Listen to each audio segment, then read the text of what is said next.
rythme de course depuis le départ de cette étape. Nous annonçait la grande bagarre dès le début. Quelques favoris avaient beaucoup jacté, on va dire, après avoir eu quelques revers. Bon, mais écoutez, maintenant ils sont rentrés un peu dans le rang parce qu'on les a pas trop vus ceux-là. Hein. Donc on va avoir une grosse bagarre normalement, comme c'est parti là, puisqu'on a déjà monté 3 difficultés. Il y en avait 4 dans la journée. On a monté le col de 3e catégorie et les 2 cols de 1re catégorie, puisque les coureurs sont dans la descente. Donc il restera maintenant pour s'expliquer les 22 km terribles de la dernière ascension de la journée. Et ça sera terrible. Et devant, vous l'avez vu, il y a 2 garçons, c'est Johan Schöpp, le Suisse de l'équipe B-Box, il y a Ruben Plaza, ils ont 1 minute 20 d'avance sur le peloton et derrière, eh bien, ça chasse. Il y a un groupe qui s'est formé car aujourd'hui, Nicolas, c'est important aussi pour David Moncoutier. David Moncoutier qui veut asseoir sa victoire au classement de la montagne. Il est sorti, David Moncoutier, il a repris du monde, il y a un groupe de contre qui s'est formé. Il y a David Moncoutier dans ce groupe, il y a un autre Français, c'est Mickaël Cherel, mais il n'y a pas que, vous le voyez, ils sont 9. Il y a Ahmed Chourouka également, Ahmed Chourouka qui est sorti en compagnie de son coéquipier de l'Euskaltel, Mikel Niébé, comme il l'avait fait à Cotobello où Niébé s'était imposé. Vous rajoutez un russe, Kolomnev, attention, il est fort, Delio Fernandez, David Lopez, José Vicente, Toribio qui était sorti hier, et puis un autre français, Jérôme Vincent. Vous avez les 9 intercalés derrière le peloton, emmené pour le moment pas par les Liquigas de Vincenzo Nibali, emmené par un coéquipier de Frank Schleck, c'est Anders Lund, le Danois. La Vuelta en direct et dans quelques minutes maintenant nous allons attaquer la dernière grande ascension de cette Vuelta, une ascension inédite. Nous allons monter Bola del Mundo, 20 km d'ascension au moment, Jean-François, où les 2 qui étaient devant depuis pas longtemps, hein, depuis la dernière ascension sur le parcours, en tout cas la dernière escaladée depuis le Puerto de Navacerrada, c'est-à-dire Johan Schöpp, Ruben Plaza, sont en train de se faire reprendre par un groupe de 10. On va y voir beaucoup plus clair dans la course puisque vous le voyez, le peloton va se retrouver à 1,18 et on devrait avoir 12 garçons devant alors que Johan Schöpp est dans une portion descendante avec Ruben Plaza. Le peloton à 10 km maintenant de la dernière ascension de cette Vuelta. Le peloton, vous le voyez, qui est à un petit peu moins de 2 minutes. Pas de ces garçons, de 2 hommes qui sont devant, Johan Schöpp et Ruben Plaza. Ici nous sommes avec le groupe de David Moncoutier, ils sont 10 dans ce groupe. Il y a David Moncoutier, il y a Mickaël Cherel pour les Français, il y a Jérôme Vicente et devant on est en train de reprendre le restant de l'échappée matinale. Blel Kadri, Yann Bakelant, Gianpaolo Cuela, Inigo Cuesta, David Arroyo, Gustavo César et Vladimir Goussev. Ça va faire un bon petit groupe maintenant, alors que vous le voyez, ils ne sont qu'à 21 secondes. Ces garçons, ce groupe n'est qu'à 21 secondes des 2 de 4 coureurs de l'équipe Euskaltel dans ce groupe. Ils sont surreprésentés, les Euskaltel. Ils voilà, ont tenté un petit peu le coup de Cotobello. Ils vont relancer maintenant. Alexandre Kolomnev qui peut être aussi bien un renfort quand tout va s'accélérer pour son leader Joaquin Rodriguez qui ambitionne toujours une victoire sur cette étape. Joaquin Rodriguez. Et attention parce qu'il y a le classement par équipe qui se joue. Hein, donc vous voyez à chaque fois la caisse d'épargne souvent avec un coureur de l'équipe Katusha, parce que Katusha est en tête du classement par équipe pour quelques petites secondes, une trentaine de secondes je crois, peut-être un petit peu plus, je vais vérifier. Mais c'est très serré entre ces 2 équipes. Tout va jouer aussi aujourd'hui pour le classement par équipe. Le peloton à 1,39 du groupe David Moncoutier, du groupe Alexander Kolobnev, du groupe également Mikel Niébé. Et dans ce groupe devant, ce sont les Euskaltel qui travaillent justement pour Mikel Niébé, avec notamment Juan José Oroz. Derrière, ça fait mal. Le peloton qui est lancé maintenant. Sergei Renev, le Kazakh d'Astana, ferme ce peloton. Ça roule vite. On reprend plus énormément de temps maintenant aux échappées. Un groupe assez conséquent. Il y a pas mal de Français dedans. On a parlé de David Moncoutier. Il y a également Jérôme Vincent, probablement Blel Kadri représenté. Ces 2 garçons qui étaient dans la première échappée avec 19 hommes. Et il y a également Mickaël Cherel. Son travail, Juan José Oroz, il a tout donné comme à Cotobello et maintenant il se range. Il vient d'assurer un contre-la-montre pratiquement pour tenir à distance le peloton, pour offrir le plus de temps possible à Niébé et pourquoi pas à ses autres coéquipiers. On peut penser à Chourouka pour aller chercher peut-être la victoire d'étape et résister au peloton. 1,24, 20 km de l'arrivée, ce sera quand même assez difficile, surtout lorsque bien les leaders de cette Vuelta et les grands d'Espagne de cette 65e Vuelta vont lancer les hostilités. Ah, ça y est, on est sorti quand même, cette coureur de l'équipe Photon. Ah non, il n'est pas sorti, il rentre lui. Il essaye de rentrer, il essaye de faire la jonction, c'est Gianpaolo Cuela. Et là ça devient très dur pour Toribio qui était en échappée hier. Toribio. Ah mais parce qu'il y a un coup qui est sorti. Il y a eu une accélération. Blel Kadri fait partie d'ailleurs de cette échappée, le coureur de l'équipe AG2R. Il y a certainement Cuesta également. Goussev, non? Peut-être Goussev, oui. Vladimir Goussev, Plaza en deuxième encore. position, Plaza en troisième position. Et Oh là regardez là. Oroz qui est en train de se faire reprendre par le peloton maintenant. Il a fait son boulot, il ne sont plus que 2 Jacobeo à travailler en tête. Goussev, Inigo Cuesta, Ruben Plaza, Belkadri tentent de s'échapper alors que le peloton les a pratiquement en ligne de mire maintenant. À 1 minute le peloton, 18 km 300 de l'arrivée. Son maillot des grimpeurs, Kolobnev, oui, on va discuter en plus avec le directeur sportif. Apparemment, on est en train de lui dire que Kolobnev, tu reviens dans le peloton. Maintenant, tu vas te mettre à côté de Joaquin Rodriguez, l'un des grands perdants de cette Vuelta, l'un des grands perdants du contre-la-montre, mais qui veut s'imposer aujourd'hui pour Ito. Jean-François qui n'a pas supporté les changements de température fréquents. Malade là aujourd'hui, c'est impressionnant. Ça m'a pris d'un coup. Heureusement que je suis pas dans la Vuelta parce que j'aurais pété bien. Rodriguez. Joaquin Rodriguez. Puis en troisième, j'ai mis Frank Schleck. Hein. J'ai joué un peu. J'ai l'impression que ça part beaucoup dans les oreilles. Belkadri qui a attaqué. Non, qui est parti devant Belkadri. Il y a Vladimir Goussev qui essaye de rentrer. Ruben Plaza qui est juste là. Ça devient dur pour ces coureurs aussi. Belkadri. Ça devient dur aussi au niveau des pourcentages. Il faut s'échapper le plus possible pour marquer le plus de points. C'est Chirel, ça. Chirel avec David Moncoutier derrière. Ils vont être repris maintenant. Probablement Michael Niébé de l'équipe Euskaltel. Il y a quand même beaucoup de monde encore dans ce peloton. Hein. Il n'y a pas eu de grosses sélections pour l'instant. Michael Chirel qui courra l'année prochaine avec Belkadri. Michael Chirel qui avait connu un début d'année calamiteux d'un point de vue personnel, puisque l'un de ses coéquipiers chez les jeunes, lorsqu'il était à l'US Nantes, Nicolas Vaillant, malheureusement est décédé sur ses routes d'entraînement en heurtant un poileau. C'est vrai que Michael avait eu beaucoup de mal à s'en remettre.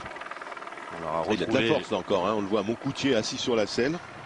Et Ruben Plaza distancé maintenant par Goussev qui donne des relais avec Belkadri. Je pense qu'il avait tout à fait les jambes Moncoutier pour accompagner ce coup. Alors est-ce qu'il va en garder pour le final? Pourquoi pas? Il est capable d'accompagner les meilleurs, peut-être d'aller attaquer parce qu'il est quand même à 10 minutes au classement général. 9 km du sommet de Boula del Mundo.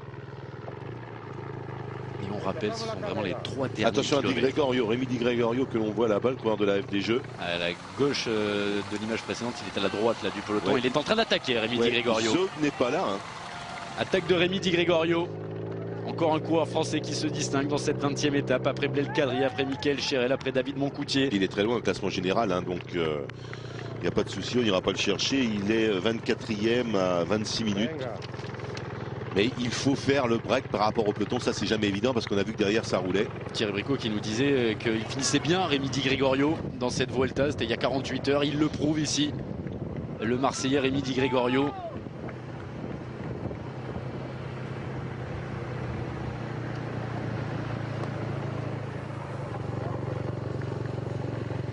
« 7 km 500 de l'arrivée et David Di Gregorio est en train d'être repris par le peloton. Un coup d'épée dans l'eau pour le Marseillais. Toujours à l'avant de ce peloton, David Garcia qui durcit la course pour son coéquipier Ezequiel Mosquera. Ça, on voit que Pujol va venir rouler pour l'équipe Cervélo ou carrément accélérer et tenter de s'en aller. Oh là là, regardez Mosquera qui regarde mais qui... Xavier Tondo qui essaye de sortir. Non, c'est Pujol. C'est Pujol? Oui, c'est Pujol. Et on ne réagit pas du côté des favoris. C'est là que David Moncoutier devrait essayer de se glisser avec ses garçons. D'aller dans un coup comme celui-là. Hein. Ces courants-là ne sont pas dangereux. On ne joue pas la gagne du général. Frank Schleck qui jauge Ezequiel Mosquera, Nibali en 3e position. C'était vite fait. Choroka est repris. Il reste que Oscar Pujol devant. Pujol va être vite repris. La moto, là, il faut que ça accélère. Il y a des motos partout, là. Est-ce qu'il n'y aurait pas un contre derrière de Tondo de Carlos Sastre? Il est dans la roue de la moto, là. Oui, comme depuis le départ, hein, cette moto qui reste là. Est-ce qu'il n'y aurait pas un compte de Carlos Sastre? Oh, il a du mal, Carlos Sastre. Il y a une cassure qui se fait. Nicolas Roche qui essaye de rentrer, qui essaye de suivre les favoris. Frank Schleck, Ezequiel Mosquera, Vincenzo Nibali. Et Kreuziger n'est pas là. Nouvelle accélération de Mosquera. Nibali fait l'effort. Et Frank Schleck grimace derrière. Peter Velil s'accroche. Joaquin Rodriguez regarde tout ça. Ezequiel Mosquera qui prend 1 mètre. Ezequiel Mosquera qui prend 2 mètres. Il va être seul maintenant. Nibali. Il n'y arrive pas, Vincenzo Nibali. Il regarde si quelqu'un va aller le chercher. Ezequiel Mosquera, mais personne n'a intérêt bien sûr dans le peloton de ce qu'il reste là, des favoris à aller faire l'effort pour Vincenzo Nibali. Mètre par mètre pour l'instant, c'est fait Mosquera. À 3 km 700 de l'arrivée, Vincenzo Nibali a déjà vu Ezequiel Mosquera dans cette Vuelta tenter de lui fausser compagnie. Il avait fait l'erreur d'y aller tout de suite une première fois. Là, il va essayer de limiter les écarts. 50 secondes, c'est son matelas d'avance. Mais attention, Ezequiel Mosquera est parti seul. Et s'il remporte l'étape, il aura 20 secondes de bonification. Nibali qui va tout seul. Il va tout seul, Nibali est récupéré. Franck Lec l'a pas pu suivre. Ezequiel Mosquera se remet en danseuse. Est-ce qu'il a vu que derrière Vincenzo Nibali est en train de revenir? Est-ce que Vincenzo Nibali va essayer de contrer Ezequiel Mosquera? Il n'en a pas forcément intérêt. Il ne faut pas qu'il ait fait une erreur, Nibali, parce qu'il ne faudrait pas exploser après. Il faut qu'il soit sûr de son coup. Peter Weitz derrière en 3e position. Ezequiel Mosquera se rassoit. Vincenzo Nibali est en train de rentrer. S'impose. Si Nibali prend la 2e place, il marquera bien entendu aussi les bonifications. Et il ne récupérera que 8 secondes de bonification, plus les 8 secondes apparentes pour l'instant, ça ferait 16 secondes. 1 km 300. C'est dur pour Vincenzo Nibali. C'est dur pour Vincenzo Nibali et l'écart qui vient de prendre un petit peu de large, 14 secondes. C'est là qu'il faut se battre parce que vous l'avez dit, les passages sont à 19% là. C'est maintenant que Vincenzo Nibali doit y aller. 20%, hein. S'il veut remporter son premier grand tour, Vincenzo Nibali, il doit tout donner maintenant. Ezequiel Mosquera va essayer de lui faire mal. Ezequiel Mosquera va essayer de reprendre le plus possible de temps. Il ne reste plus que 1200 mètres 16 maintenant. 16 secondes maintenant, 16 secondes d'écart entre les deux hommes. Plus les 8 éventuels de bonification, 24 secondes. Le maillot rouge ne tient plus que pour 26 secondes sur les épaules de Vincenzo Nibali, mais tout ça c'est du virtuel. Attention, il va falloir absolument qu'il passe, je vais dire, à la vitesse supérieure, hein, que ce soit Mosquera, que ce soit Nibali, un pour tenter vraiment de gagner et un autre pour tenter de limiter. Et il va être porté maintenant, Ezequiel Mosquera, par toute la foule espagnole qui a fait l'effort de monter en haut du Bola del Mundo. 18 secondes maintenant, Jean-François. C'est peut-être en train de basculer justement le coureur italien. Il va falloir qu'il se reprenne dans cette partie-là. Il va falloir qu'il donne tout s'il veut vraiment... garder un espoir peut-être de garder ce maillot. Oh que c'est dur, Allez, et qu'elles sont dures à tourner ces manivelles. 19%, 20% de pente. Ah, il a l'air de reprendre un petit peu de vitesse, mais devant certainement aussi, hein, peut-être pour Mosquera, c'est pas dit. Kilomètre pour Mosquera là-bas au fond, regardez le kilomètre, avec encore des passages bien entendu à 20%. Ouais, en haut le GPS est un petit peu faussé, hein. Il y a un petit peu plus de course. Il est juste derrière, hein. Il est juste derrière Vincenzo Nibali. Il fait l'élastique, perd du temps, se fait mal, se fait violence et revient maintenant sur Ezequiel Mosquera. Ah, il lui fallait peut-être, hein, peut-être que ces 12 secondes qu'il a pris hier lui seront peut-être bénéfiques aujourd'hui. Cette cassure, oh là là, c'est dur pour Nibali là. Mais ça doit être dur pour Mosquera aussi, je pense. Il est juste devant, Ezequiel Mosquera, il doit être à peine sous la flamme maintenant. Et il n'a pas passé la flamme rouge encore. J'espère qu'on va nous déclencher le chrono, Jean-François. Ça y est, c'est fait. Non, il n'est pas passé. Ah si, il est passé. Non, il est pas passé. Elle est là. On va le déclencher, le chrono maintenant. Il est juste derrière Vincenzo Nibali. Morceau qui est moins difficile. Est-ce qu'il va être capable? Est-ce qu'il est capable d'accélérer? Non, il est cuit. Et Vincenzo Nibali va revenir dans cette descente. Il va reprendre du temps. Il n'est pas capable en fait vraiment de relancer, Il est certainement à bout, ce qui est tout à fait normal car il a fait une montée de 4 km assez impressionnante. Il passe maintenant avec 15 secondes. 15 secondes, regardez 15 les passages secondes. à 20% à cet endroit-là. Allez, relancer une dernière fois à 900 mètres de l'arrivée maintenant. Ezequiel Mosquera qui a 16 secondes d'avance sur Vincenzo Nibali. Le groupe Schleck derrière ne rentrera plus sur Vincenzo Nibali. Les bonifications, si Mosquera s'impose, il prendra 20 secondes. Et il y aura 12 secondes pour Vincenzo Nibali. Ezequiel Mosquera qui va être porté. La brume au sommet de ce Bola del Mundo.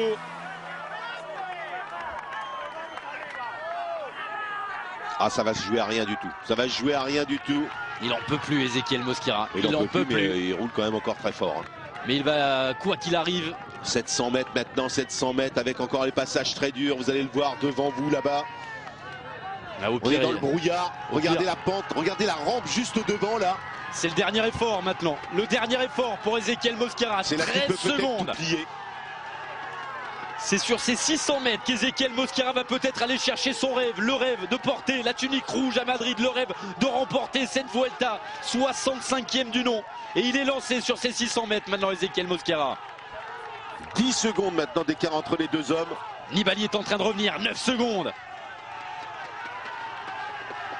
C'est énorme ce qu'il fait aussi Vincenzo Nibali derrière. Et Nibali, vous voyez que Nibali, s'il rentrait par exemple à 200 mètres de la ligne, qu'il allait encore remporter cette étape, tout est possible peut-être. Allez, pour l'étape, rien n'est fait. Pour le classement général, rien n'est fait. Mais avantage à 500 mètres de l'arrivée maintenant à Vincenzo Nibali. Nibali qui a l'air de revenir. Il est revenu à 10 secondes. Il a repris quand même pratiquement 7 secondes à Ezequiel Mosquera. Ezequiel Mosquera en danseuse. 500 mètres maintenant pour le coureur espagnol. 500 mètres pour en terminer. Peut-être aller chercher une première victoire d'étape sur un grand tour. Vuelta. Ouais, de toute façon, il a participé qu'à la Vuelta. Hein. Sa 4e participation pour ce garçon qui a 34 ans. Le Galicien Ezequiel Mosquera, peut-être une victoire d'étape aujourd'hui pour son équipe et pour lui. Vincenzo Nibali donne tout. 7 secondes, a encore repris du temps du côté du coureur italien. 400 mètres pour rentrer parmi les grands d'Espagne. Vincenzo Nibali, l'Italien, le Sicilien, qui a 25 ans à l'occasion de remporter son premier grand tour.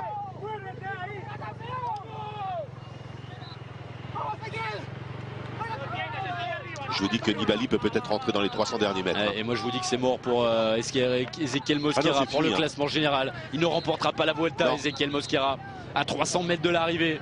Regardez, il est même maintenant dans la position du chassé. Vincenzo Nibali est juste là. Il n'a pas gagné l'étape encore, vous allez voir. Il est derrière Vincenzo Nibali. Il a résisté, ne s'est pas affolé et monté à son rythme. Il est en train de revenir sur Ezequiel Mosquera.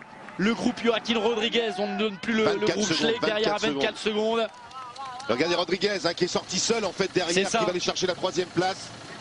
Joaquin Rodriguez qui est sorti, mais ça va être compliqué maintenant pour le leader de la Katusha de revenir sur Nibali, de revenir sur Mosquera et d'aller chercher la victoire d'étape dans cette 20e et avant-dernière étape de la Vuelta. Ezequiel Mosquera est là en tête, mais Nibali revient. Vincenzo Nibali qui va faire la jonction maintenant avec Ezequiel Mosquera.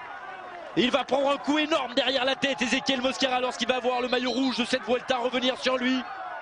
Oh, ça va être dur dans la tête d'Ezequiel Mosquera. Je pense. Là, l'étape n'est pas gagnée pour lui, Mosquera. Hein. Il est là, Vincenzo Nibali. Il est derrière Ezequiel Mosquera. Et regarde, il va contrer tout de suite. Ezequiel Mosquera sur le tour. Le coup au moral.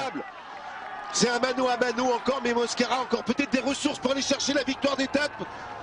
Oui, je pense qu'il va aller chercher la victoire d'étape maintenant, regardez. C'est fait, la victoire d'étape pour Ezequiel Mosquera.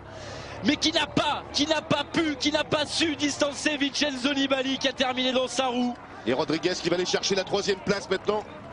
Et les bonifications qui viennent avec, elles seront peut-être importantes pour lui parce que son ambition c'était de revenir au classement général. Peter Velil, c'est 3e de ce classement.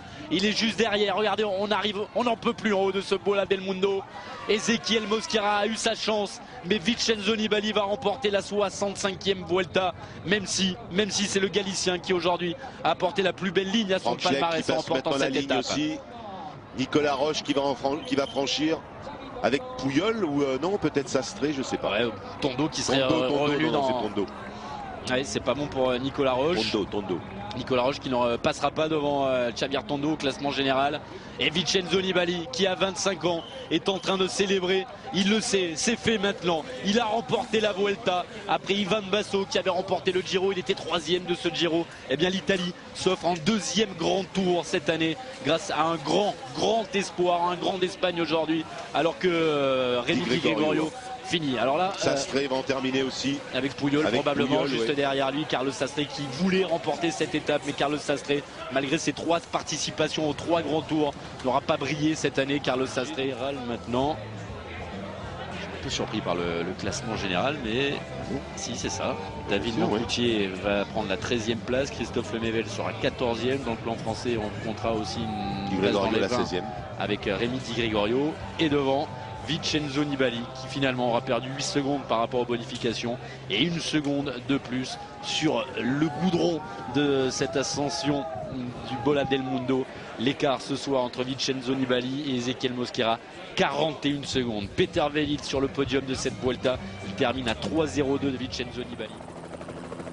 Denis Menchov qui confirmation de l'étape, 9e place pour Lemaivel, 10e place pour Rémi Di Gregorio. On peut être satisfait quand même dans le camp de la FDJ. La FDJ qui aura remporté une étape sur cette Vuelta grâce à son sprinter Belarus Utarovic. Ezequiel Mosquera a tenté, on l'a dit, mais est-ce que Ezequiel Mosquera avait finalement les moyens et l'équipe pour durcir la course, pour faire plus mal à Vincenzo Nibali sur cette Vuelta? Ça me paraît compliqué. Carlos Sastré qui voulait remporter l'étape termine 11e, la 13e place d'Hubert Dupont, on en parlait. Et puis derrière les hommes battus, Thomas Danielson notamment, Roman Kreuziger est 15e.